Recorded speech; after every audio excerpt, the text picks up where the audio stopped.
Welcome back to the sixth video in this discrete math series. Everything we've done so far works with fixed statements. Houston is in Texas. 2 plus 2 is 4. But the most useful claims in math and programming are not fixed. They have a variable in them, and they talk about whole collections at once. This video is for getting the tools for that, predicates and quantifiers. They're what let us say every item and at least one item with precision. There's a wall that we run into. Take the sentence, x is greater than 5. Is it true or false? You can't say. It depends entirely on what x is. So this is not a proposition because a proposition needs a definite truth value. It's something new.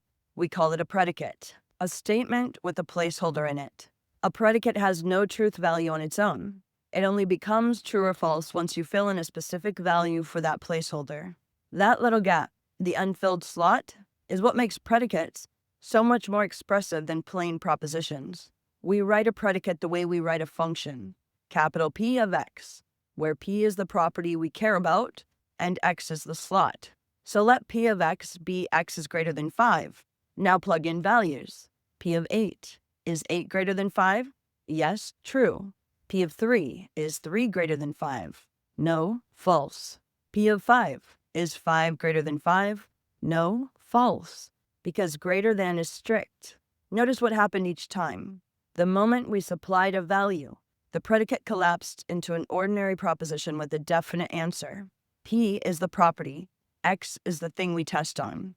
That's the mechanism. There's a second way to turn a predicate into something with a definite truth value, and it does not require picking one specific value. Instead, we make a claim about the whole collection.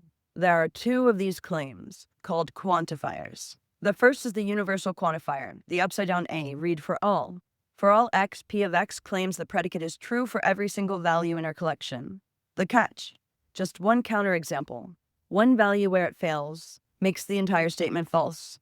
The second is the existential quantifier, the backward E. Read there exists. There exists an x such that P of x claims the predicate is true for at least one value. Here, just one example is enough to make it true. For all is demanding. There exists is easygoing. A tricky one for beginners. A quantified statement is incomplete until you say what collection the variable ranges over. We call that collection the domain. Watch how much it matters. Take for all x, x squared is at least as big as x. If our domain is the whole numbers, this is true.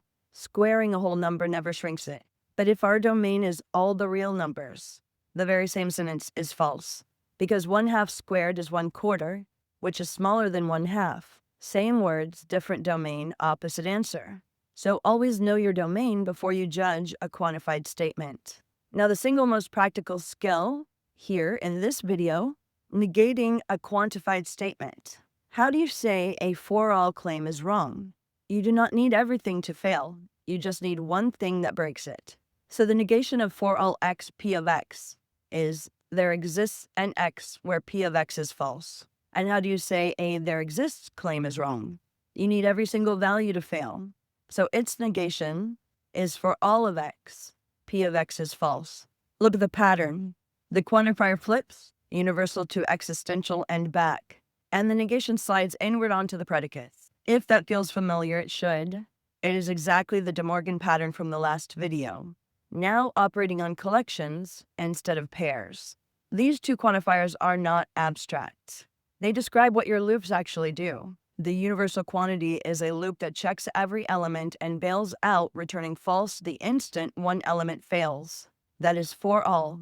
One bad apple ends it. The existential quantifier is a search that returns true the moment it finds a single match. That is, there exists. One success ends it. Many programming languages even name these operations directly. A function called all for the universal case, and any for the existential case. So every time you have written one of those, you were evaluating a quantified statement over a collection. So a predicate is a statement with a slot. Quantifiers turn it into a definite claim about a whole domain. For all needs everything, while there exists needs just one. And negation flips the quantifier and moves inward. That completes our core toolkit for logic. Now, in our next video, number 7, we will tie this entire module together by mapping every connective and quantifier directly onto real programming. If this is what you want to learn, please subscribe.